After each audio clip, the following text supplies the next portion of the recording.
नमस्कार मित्रांनो, मी मिलिंद जाधव TV10. मित्रांनो, बरोबर मागच्या सोमवारी मी झोन 2ला आलो होतो आणि त्यावेळी अभिलेख अवलोकनाची नोंदवही मी पडताळली होती. त्यावेळी मी ह्या नोंदवहीचे मला फोटो मिळेल का, याचं कारण असं होतं मित्रांनो की इथे बघा, मी फेब्रुवारी 24पासनं मी काही गोष्टी मागत होतो. Bill pending of hunger strike. आता बघा, उपोषणाला बसलेली एक व्यक्ती होती. असो, तर मुद्दा असा आहे की ते एक आहे. त्यावेळी गणेश सोनवणे हे डेप्युटी कमिशनर होते. हेही मी माझ्या डेली व्लॉगमध्ये सांगितलेलं आहे. बघा, इथं 4थ्या महिन्यात आहे, 6व्या महिन्यात आहे. Please provide me information and documents on the Nilesh Salunkhe case. तर आता बघा, हे परत एकदा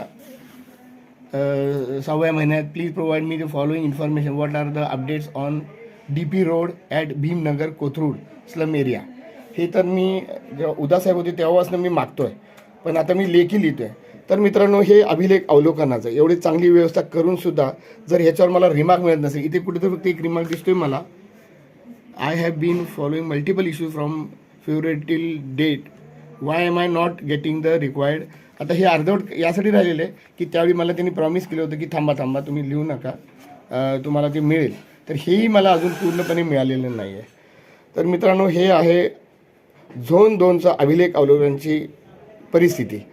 तर याच्यावर आता नागरिकांनी काय करायचं ते आता आपण म्हणजे आपण जाणारच आहोत परत आता मेन बिल्डिंगला. त्यावेळी आपण विचारू. साहेब, आपलं नाव काय म्हटलं साहेब तुम्ही? संदीप खेडेकर साहेब इथे आत्ता आहेत. आणि जे अभिलेख अवलोकनाचं बघतात मोरे सर, ते आज रजेवर आहेत. आपण तेही समजू शकतो.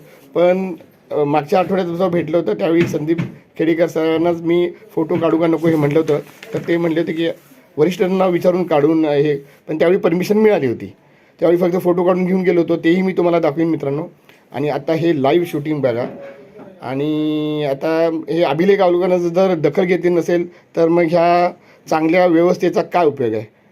मी मिलिंद जाधव आणि तुम्ही बघत आहात TV10.